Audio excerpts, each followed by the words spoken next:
Three, two, one. I'm Smokin Joe. My guests today are India Palencia, substitute teacher and candidate for Lee County School Board running at large District 6 so every voter can cast a ballot. Anthony Call, a Lee County school bus driver on the front lines of student transportation. And Jacqueline Perez, a local advocate from Island Park who's been raising the alarm about safety for years. Guys, welcome to the show. My first question is going to be on safety and funding.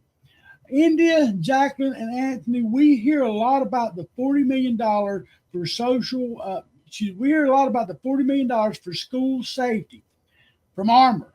But that money is being spread across, 67 school districts? And yes, that's statewide, not just Lee County. Last night, we were even told we don't know how much we'll get, if we'll get any at all. What does that tell you about the state and the district are prioritizing safety? So I went to the East Lee County Republican Club meeting, and one of the questions posed there was about this funding.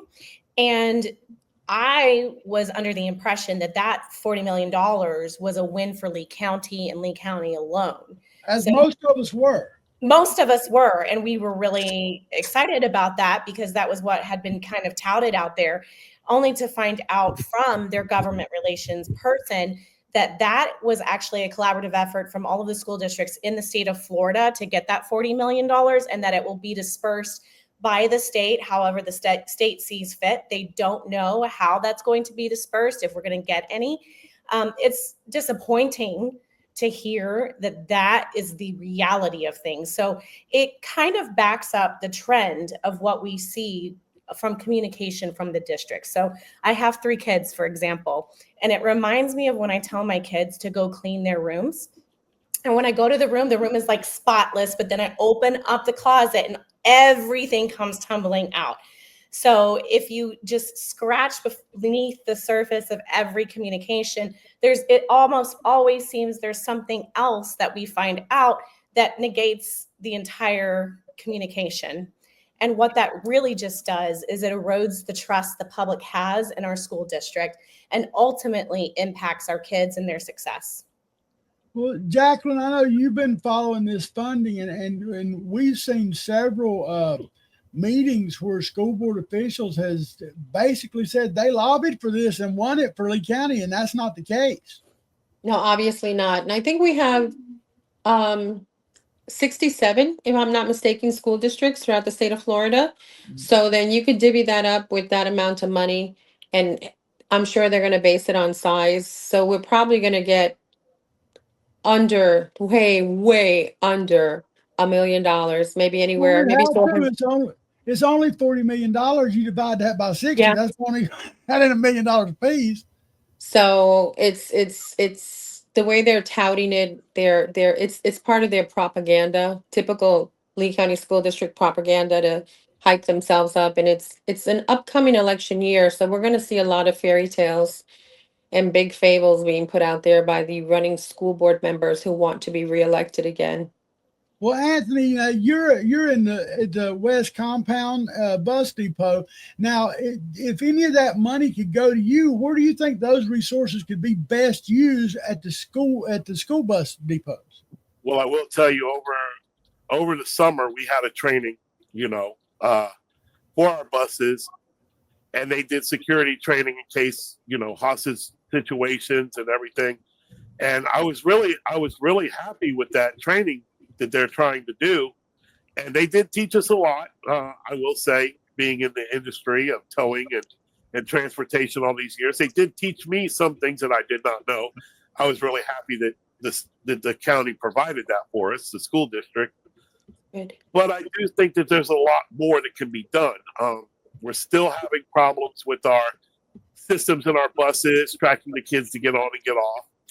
They're not getting the proper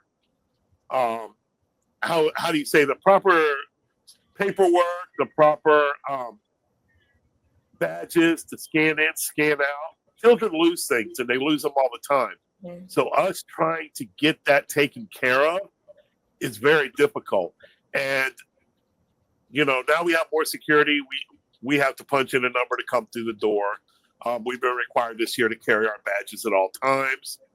Um, it's basically they're trying, but hopefully if this money comes to us, they'll set up better systems and not throw our money away. The side cameras on the buses to take pictures of the cars that run our stop arms, that's garbage because nobody's going to prosecute it. It's hearsay. We all know that when it goes to court. They threw millions of dollars away on the new buses having that. This, our compounds, they're relatively safe, but we're not safe on our buses. I don't feel safe. Parents can still come on the bus. They'll still step on the bus. I mean, I do say that Nolan is trying hard with the attorney general and everything to get more harsher sentences for people that do that. We'll see. Hopefully that money comes and they'll crack down and the parents will understand it. We're just trying to get every kid home safe, not just theirs, everyone. And that's what I strive to do. And our other drivers strive to do every day is to get every kid home. When we find out a kid gets off at the wrong bus stop, trust me when I tell you, everybody on the bus is out looking. Everybody's paying attention. So it's not like we don't care. We do care. Every driver does care. And I truly believe that. And it's sad. And Jacqueline, he just brought up Dave Newland and about what he had said in that video. You brought that to my attention just recently. What is your take on that video? And I'd like for Anthony to tell us what his take on that video is that Chief Newland put out. Well, there was a video that Chief Newland put out in the news press. It's about approximately 4 minutes long, and he's touting that they have filled every school bus vacancy and every route has been covered, and that they accounted for traffic and there would be really no buses coming in late, and they have a more efficient routing scheduling. And I'm just, from reading all the comments, from receiving all the text messages and phone calls, not only from bus drivers, parents, and teachers, I found that that's not accurately true at all. And I did speak to someone in the union, a high up in Spalk Union, who told me that when they closed bidding, there were 7 routes open in West, and there was 54 routes in South Compound that were not filled when they closed the bids. So that means there was 61 routes that were not covered. So the day after, I spoke to one of the directors, and he told me the day after, 2 days later, they called bus drivers and they added on to their routes. So the routes that they had, and they had taken test drives or whatever they were familiarizing themselves with, now was changed after their bidding 24 to 48 hours later, which I can't believe. I was floored that Newland, with his background, would make such false, egregious statements. But now, before you state that, I talked to Anthony off the record. Anthony, you have a different opinion on why Chief Newland made that statement? I think that the executive director and the people in HR and everything handed him false information because when I went in, I will tell you, I bidded for a small route on an ESE bus. I did 2 elementary schools. I would be off by 4:30 in the afternoon. When I came in for my area meeting, I was handed a packet of a new bus number that I did not bid on, one of my original elementary schools, and a middle school. On top of that, now they're adding gen ed kids to my ESE route, which, one here, one there. That's normal. Now I'm running in the afternoon. I'm running in an elementary school. I have to run another elementary school to help out. And then I have to, if I can, I make my middle school, which I very hard try to. Wow. It's hard because they keep adding stuff and adding stuff. Yes. When they probably put out the paperwork, that's because they chopped routes. And I don't know how you cut routes down, how you train 20-something drivers over the summer, but yet you cut routes down and put them on other buses and you only have 555 routes. When I started working here 3 years ago, there was 900 some odd employees, and we were covering it, and people were still late. Wow. So how you cut routes with people that are sitting up in an office using a outdated routing system, which, I can tell you, they have me going from one street to another street that would, in traffic, in traffic would take me 10 to 15 minutes, that computer says we can make it in 7. They don't account for the time of loading, for the time for the kids to scan in with their badges, to sit down, or scan off the bus and get off the bus because every kid wants to say goodbye to their friend. The scanning and everything, it takes up time. I did one stop last year, 48 students, 3 minutes to scan in and load the bus. Amazing. Now, that would make me late for my next stop. And as you go, if you know, you're 2 minutes late, you're 10 minutes late by the end, you're 20 minutes late by the end. Right. Right. Anthony, what I want, we've been told that the bus drivers' positions filled and that the bus drivers are still stretched thin with routes are chaotic. But what's the reality for all the bus drivers right now? And how does it affect the students you're responsible for every day? Because they don't know if you're switching bus drivers, they have no clue who's driving them around. I don't know who's driving my kid around. Correct. Yeah, and you're 100% correct. And the safety behind that is, if I don't know your kid, I don't know his special needs. It could be a gen ed bus. You could have a kid that just has to sit in a certain spot. We wouldn't know that. We wouldn't know the troublemaking kids until they get on the bus. And when it's a substitute driver, they cause such a ruckus that a second or two mind up looking in the mirror to see who's causing the problem could cause a wreck, could cause injury. It's well known. Anybody in the driving industry would know that. I make sure I know my kids. When they get on the bus already today, I can tell you who my kids are to get on my ESE bus. I can tell you where their stop is, who their mom is, who their dad is. And I can tell you that if they're not standing at the end of the driveway, there's a problem. And I deliver ESE kids. I had an incident when I was driving a gen ed bus. The little girl, she wasn't a needs to be met. She went to get off the bus. I stopped her. I said, "Where's your mother at?" Mother was always there in her car every day. She said, "Oh, it's okay for me to walk home." Well, I have no reason to hold her because she's not a needs to be met. Although I did watch her walk away with the child. When they called me 45 minutes later because that child hadn't gotten home yet, I was able to explain who she walked away with, what he was wearing, and they eventually found the child at her friend's house playing video games.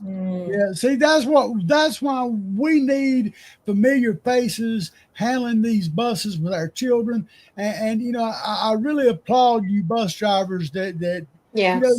our kids are in your hands. Anthony, this is in my opinion, your efforts are more protecting to my child than anything anybody else does. You got my child in a vehicle and you're going to and from, and my kid's waiting on you, and hopefully you put them off safely and they get on safely. And that's the issue we really see here. I want to move on to State Bill 85. Now, this bill was designed to raise standards for students walking past and bus stops. But the Lee County School Board actually lobbied against parts of it because they said it would cost too much. And now there's still no record showing how they're complying with it. While kids continue to get hit on their way to school, and we've had that just recently in the first week of school, I think at least 2 incidents I know of. There's What 3. are your 3? All right, I'd like to ask you guys, and I want to start with India. What are your thoughts on the decision and where do we stand today? So State Bill 85 is a really important bill that seems to be getting overlooked. Back in May, I actually emailed our school district and school board and asked what the plan was to reevaluate all of our walking paths to make sure that they were compliant with the new higher standards on State Bill 85 and make sure that our bus stops were safe as well.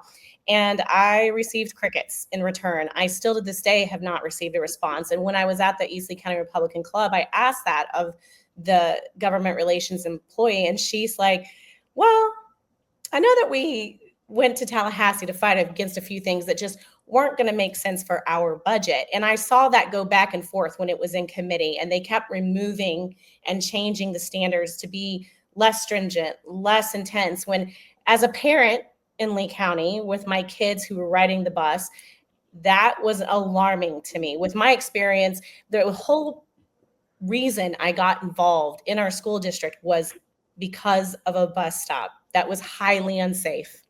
And I didn't realize it was going to be such a fight in our school district just to get a bus stop that was very clearly unsafe moved. It took 8 months of going to school board meetings, 2 transportation review committee hearings, having the Fort Myers Police Department and the mayor both sending in documentation saying, hey, this is an unsafe location. Please move this bus stop. And 8 months of grueling labor into this, we finally got our bus stop moved, and it shouldn't be that difficult.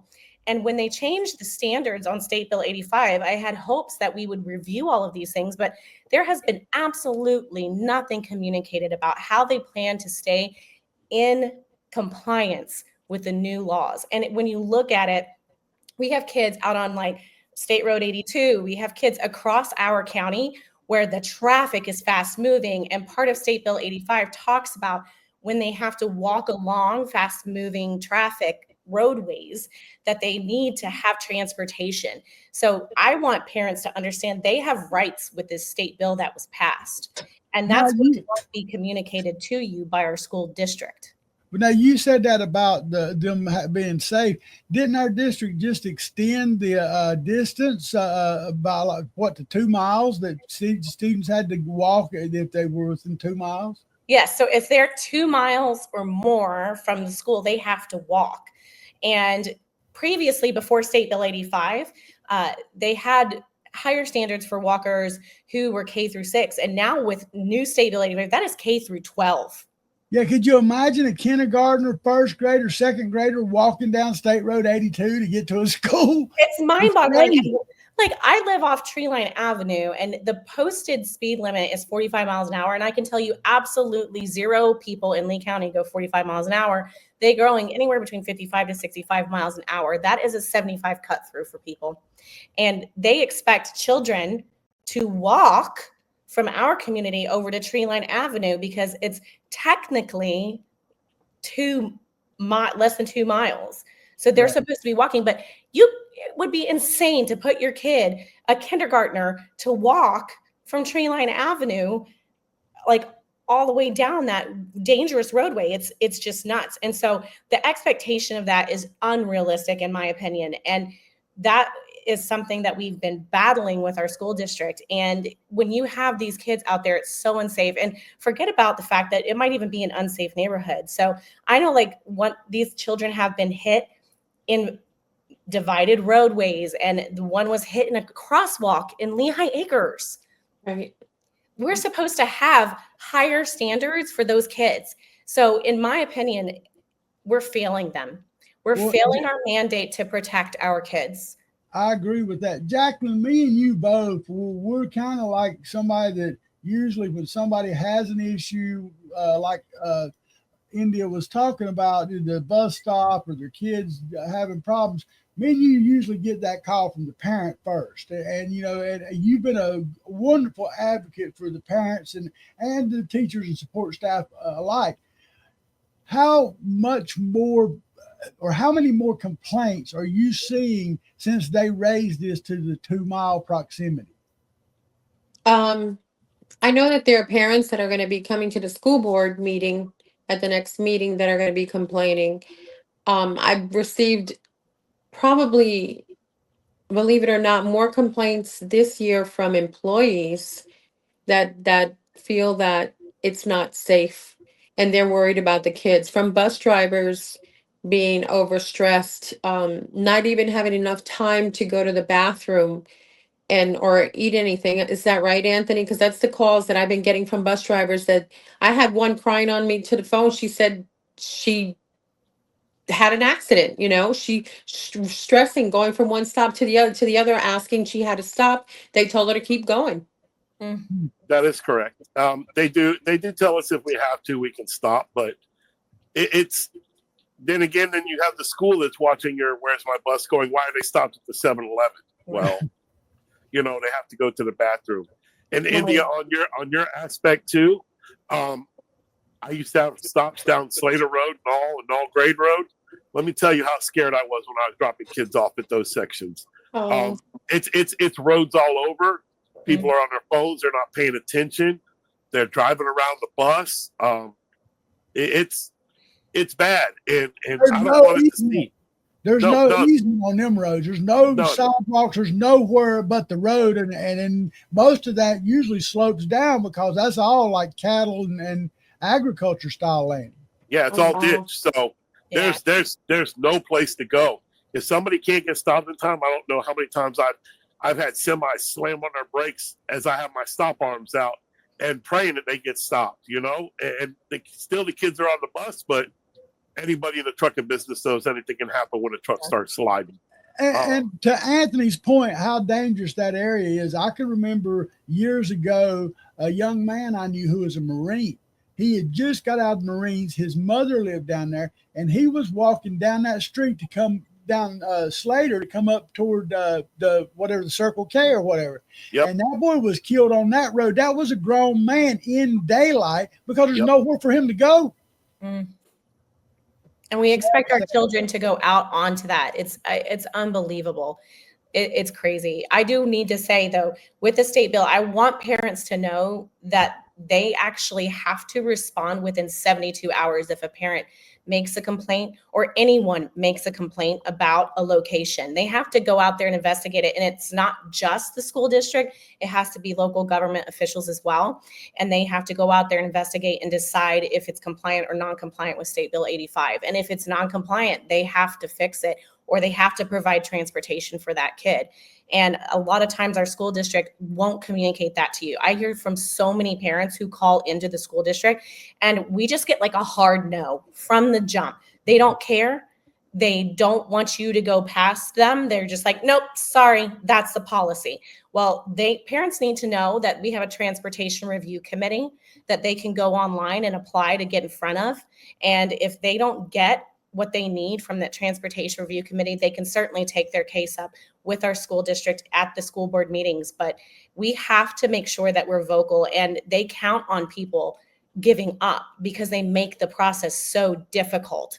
It's designed so that you give up. It's designed to make it a uphill battle. And parents should understand that we are local advocates, and that's what I've been doing for the past couple of years, is helping parents navigate that system, since I had such a long time getting used to it and seeing what it was like.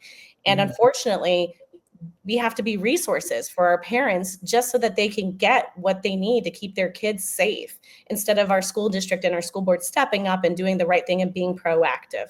India, can you post that review committee form on your page? What's the name of your page again?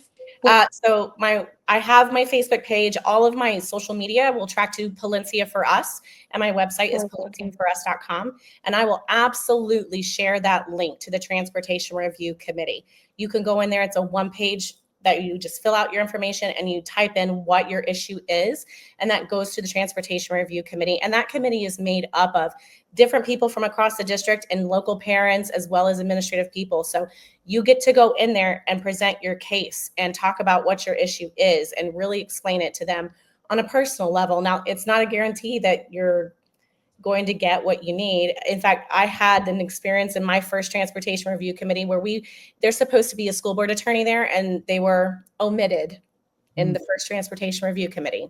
Well, I would encourage all parents to look into this information that India is talking about. And if you have a legitimate complaint, file it, because you get heard. And you go to the school board like the rest of us do, best you're getting 3 minutes and you're not being heard. It's not going to happen. So, legitimate complaints, let's not bombard the employees with craziness. Let's realistically, if you have a complaint, file it and stay behind it, back it up, make it go through. On that, I want to move on over to teachers in the classroom. The district promised a certified teacher in every classroom. From your experience, whether as a substitute, a parent, or someone who sees the system firsthand, is this really happening? Are our classrooms still being overcrowded or underserved? And India, you're a substitute teacher. You can take this one. No, it's not happening. I am a substitute teacher, and I am not a certified teacher. I have my college degree. I have 3 kids, and I'm substitute teaching. So they sent out that communication Friday, which was not correct. I don't know why they sent that out. And then I noticed after I made a post about it that they sent out some clarification, but I'm still hearing from a lot of the teachers that that's still not correct. So we have substitute teachers filling in. We have teachers who are in their specialty given an ultimatum and they have to move into the classroom where they're not certified to teach that subject. I've heard firsthand from the teachers doing that. And then we have situations where we have like a dean having to take over a class just so we can say we have a certified teacher in a classroom.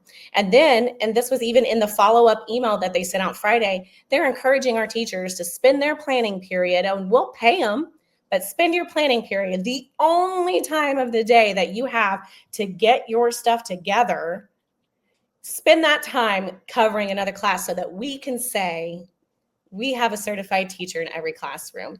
And But now, I talked And to then, you. and then I've heard that teachers have lost planning time as well, at least 2 planning times there. Am I right? I have one planning period for the day, and usually we have a meeting a couple times a week, so like that's 2 days out of the 5 days. So I'm not able to really do much planning on those days. So I really only have like 3 days out of the week to get things done for my kids, and you have so much to get done. Yeah. And as a tele substitute, I'm also expected to keep up on training, and I'm supposed to be able to do that during my planning period. But if you're a teacher, you have to keep up on all of that same stuff, and you're expected to stay up to date, but they're asking you to cover another class just so they can say, I have a certified teacher in there. So it's robbing Peter to pay Paul. And then we have teachers telling us at the high school level that they are mushing classes together because they don't have people to cover a class, Right. and they have to have it. Now, we got communication Friday that says, oh, we're waiting for the 10 days to readjust everything, because I do know that the school district waits until about 10 days into the school year to see who's really going to be attending regularly and make sure that the students are here. I get that. But when you are told firsthand from a high school teacher, I have more than 40 students in my class, that is alarming. And studies show that the smaller the class size, the better it is for our kids. And so when we're shoving all of them in one class, it makes, again, for a poor outcome for our kids. They're not getting the education they deserve and that the taxpayers are paying for. The other thing that, I'm sorry, Joe, you go ahead.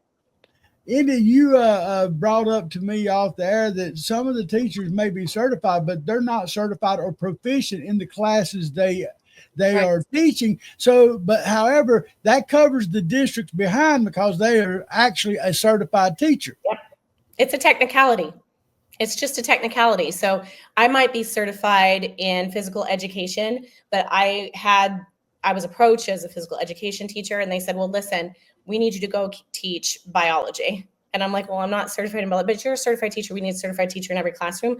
And we can't guarantee that your physical education job is going to be here. So you should take this. So now we're presenting an ultimatum to a teacher, and teachers need their jobs, right? So who in their right mind is going to say, oh, you know what, forget about it, I don't need this job. They're going to go, okay, let me get in that job, and then I'll get the certification, because they have like a certain period of time that they have like a window to get that actual certification. So it's a technicality. And again, it's that same mentality where it's like shuffling things around.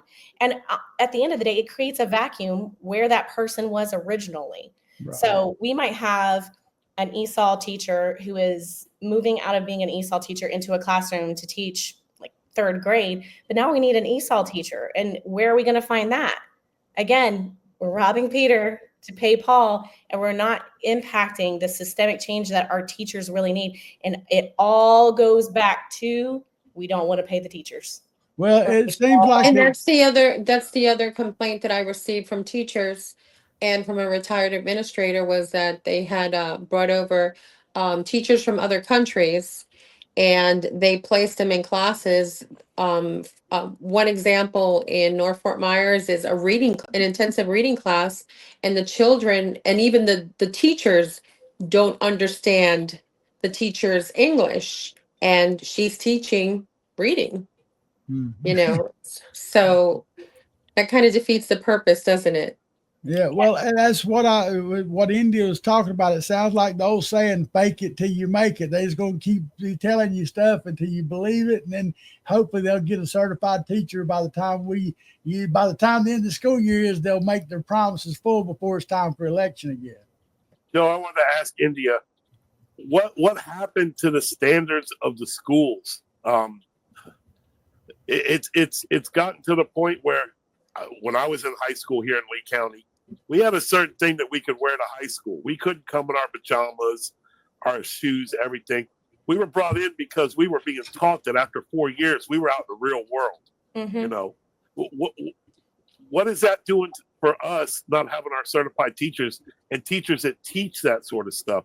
I noticed we've lost a lot of older teachers that have retired and left that would have been here till probably the day we carried them out of there, that have left because of the politics.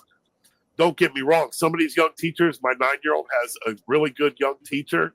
And I will tell you that he was very, very good for him last year. But is he going to stay? I don't know. And that's what I was curious. Where have our standards gone? Well, that's one of the things that, as a substitute teacher, what I see every single day is I see teachers trying to keep their heads above water. And it has become apparent to me that because we lack the support staff, that the teachers are really just trying to get the basics done every single day. So that extra little piece where we can say, okay, I'm getting my kids what they need educationally, but socially, and making this person a good citizen, a good community member, I can now add that on and scale up on that. They're just trying to survive the day and get their kids to learn something because they don't have the support they need, because those support roles are so vastly underfunded and underpaid that they don't have people. For example, my very first day of substitute teaching was the first day of school, kindergarten. If I hadn't had a paraprofessional there to literally keep me above the water, I would have drowned. It was so hard. And I cannot imagine that it was any different in any other classroom. And if we have the paraprofessionals to support our teachers, then our teachers can do things like that. They can talk to our kids about, how are you a good community member? How do you present yourself well and become a person who goes out into society and is productive and has a good life and can work a job and hold the job down? Maybe it's a tech job. Maybe you're going to college. Maybe it's both. Maybe you're going to go open up your own business and become an entrepreneur. And what does that look like? But it's so difficult to even get to that point because these teachers are just barely keeping their heads above water. And they're out here. They have kids of all kinds in their classrooms. Right. There's not a kid. All of these kids are deserving of a quality public education. Absolutely. All of them are deserving of that. But because we are so lacking in the funding of our classrooms, that has become a struggle to provide for our kids. Well, that was a great question Anthony asked you, because it really is a difference now. And most of us are close to the same age here. I'm a little bit younger than I think most of them. But anyway, back in the day, people don't even dress for church no more. They've lost all self-respect. I mean, people wear Crocs and it's a shameful time. But I want to move on to this is going to be our last subject of this show. And now I want folks to know that this is going to be an ongoing series, and we're going to have these guys back on the show again and other guests as well to help dissect the district. That's what we're calling this show, is Dissecting the District. Our the final thing I want to talk about is spending and priorities. Local leaders call themselves conservatives when it comes to money, but the way the district spends tells a different story. Do you guys feel the fiscal conservatism is real in Lee County schools, or is it just a talking point that falls apart once you look at the numbers? Jacqueline, I'm gonna let you start because you. No. I want Anthony to start. All right, Anthony, go ahead, buddy. Wow, they're throwing money away on schools. The new school we're all fighting against to be built. Why are you building it way out there? We can't even get our kids to school on time on buses that had 3,000 more students. They've lost their mind. Building the Bat Cave, Jacqueline, thank you for showing that. We Did you know? Did you know she had steel reinforced doors um installed into the superintendent's office, and everybody that works behind those doors got new badges. So that was another additional cost that I didn't get to cover. But there is a lot of things going on behind those doors. There's a lot of things going on. I can tell you that. Go ahead. I'm sorry. it's just the outrageous spending is unbelievable. We had a position for a coordinator that was split. Now two people get $70,000 a year. Why? One person was doing it all these years. I understand workload. We have many questions about people that have been removed from their position. Are they still making the same money they were making in a lesser position? We just don't understand it. We have 4 directors now instead of 3. Buckingham compound is not a very big compound to me, but now we have a director over that. The person that's director of Buckingham compound I've met personally is a wonderful gentleman. I don't understand why we need all this. We have more chiefs than we have Indians. Every time you turn around, supervisor, and they just keep adding up. Listen, when you and like I say, when they get a driver's license and come out and drive that bus in the downtown office, please be my guest. We're happy to let you. You want to come down and ride? Come down and ride on the bus that goes to a bad neighborhood or a bad school. Then you'll learn. I still haven't seen. And when Carlin came to our compound, every driver was happy. They wanted to talk to her and tell her their complaints. Needless to say, she was brought in while all of us were on the road, and she was gone by the time we got back. So, and they snuck her in and snuck her out, and a lot of us were upset about that. And I tell her all the time, come talk to us drivers. I don't see it. I have had a few people that have reached out to me that were on the school board that asked me questions. I tell them, I'm not scared. What they really need to do is they really need to come down and talk to us, not our executives. They're not on the road. They're not the directors. I tell you, some of the directors are wonderful people that I know. My director is a very good gentleman, and he tries very hard. He fights for us what he can, but everybody knows you fight too hard, you get moved or you get canned. And the most thing is when you start covering things up, like they've been covering things up, and it starts to come out. I learned as an adult with my nephew, when you go around and knock on people's doors in the middle of the night, there's such thing as a ring camera. Well, what they're not understanding is everybody's watching, everybody's recording, and everybody knows when you're going to tell a lie. And now it's starting to come back to get them, and that's what they have to deal with. Like I said, all of us do our research on the stuff that we find out before we go and say anything. And, that's just how it has to be. And there's a lot of people that know a lot of things. There's a lot of skeletons in a lot of people's closet. And what's happening now is they're spending money to keep it quiet, but it ain't happening. India, how about you? What's your take on the conservative Lee County School Board? Oh, I don't know what definition of conservative they're looking at. I think we have different definitions. For me, when I think of budget, right, you have to make every single penny make an impact. Every cent needs to make an impact. And the guiding principle needs to be, how do we make that penny work for our kids? So everything has to be about the success and the safety of our kids in the schools. And when I look at how we spend our money, there's so many different ways that don't speak to that value, because your budget does reflect values. And I heard a guy go to the school board meeting and bring up Dave Ramsey. And in our household, we're a Dave Ramsey household, and we do a monthly budget, and we try to cut down on our debt and make sure that every single penny that we're spending makes sense for our family. And I don't see why our budget can be indifferent. Yes, it's larger budget, absolutely. But we need to be looking at ways that make sense instead of having 6-figure salaries for the average person working in our administration, while our teachers are making less than half of that. Right. And we are still underperforming to the state. We need to tie that salary to performance. And I agree. Our goals, they shouldn't be getting all of their money every year and making all of this money. If you hit your goals, you get a bonus. But if you don't, why are we paying you? And we have people who are in positions like Anthony said, it's like they just move them, and sometimes they even get like a promotion or a raise. It's mind numbing. And those are just the internal things. We have external things that our board spends money on, like a consultant. We have 2 federal consultants. For what purpose? We have 2 government relations employees. That's their job.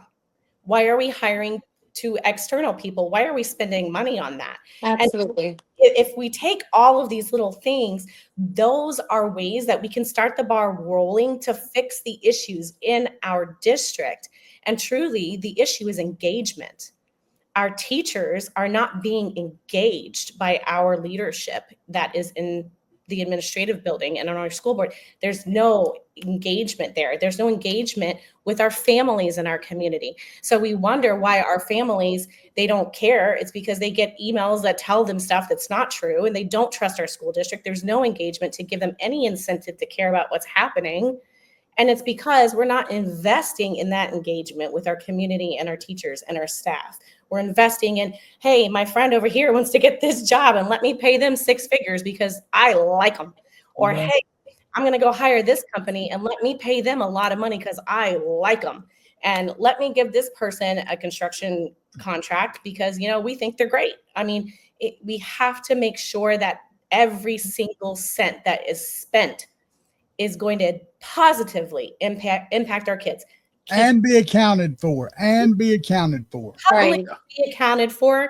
And when you make a records request, it should be very simple. It shouldn't take months to get a records request back. And when you finally get it back, it's only half of the information, and it's not really the information or all the information. That's my experience when I get information from our school district. It's like somebody just created a document just to kind of appease something, and it's not even all of the data that you requested, or you just get told, nope, we don't have it. No. That's not how we deal with taxpayer money. It should be a full accounting. It should be transparent. It should be out in front of everything. I go to church every Sunday. My church puts, here's what we've made. Here's what we've spent in the bulletin. Right. That's realistically, we should have access to every penny. We ought to have a line item budget. Jacqueline knows I started out requesting a forensic audit, and right. I've even been told that there's no such thing. I mean, I'm not an idiot, but Jacqueline, I want to let you finish up this segment. Now, what do you have to input here? I want to ask Anthony, what can we do in the community, and what can parents do who have children riding the buses to make it easier or better for bus drivers?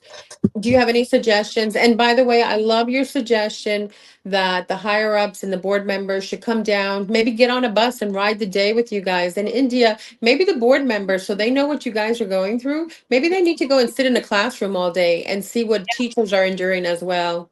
100%. I agree. We just want to hear that we're doing a good job. A lot of parents do. All my parents have always told me I have a good job. A couple of my parents made me a metal coolie cup with my name and bus on it. A lot of bus drivers have really, really good parents.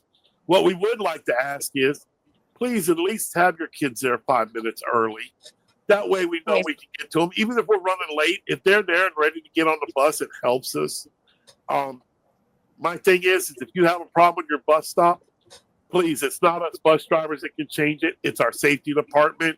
It's our director. It's downtown.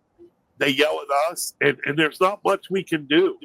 If you're, just understand that we're very limited to what we can do.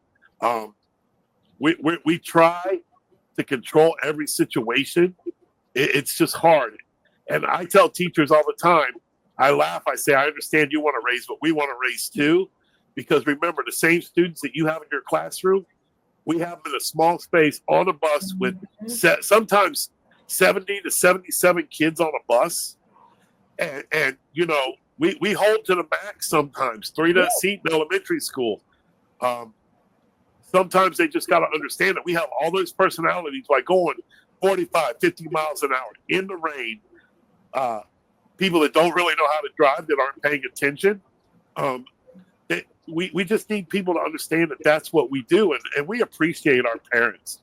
Believe it or not, even the parents that we we're aggravated with, we appreciate that they come to the bus and let us know, because then we know they care about their children also. Like I said, there's not much we can do. I can tell the office or police phone call dispatch or whatever, and they get mad at that answer. But as long as they realize that there's a limited thing that we can do, that we all have children that drive a bus, grandchildren. We much rather them be safe. And that's my promise to parents. I promise you, I will get your kid to and from school as safe and as secure as I can. Thank you. Yes. Yeah. Thank you both of you for, taking care of our kids in Lee County. I have two grandchildren in the public school system, and I'm so grateful to you guys. I really, truly am. Thank you.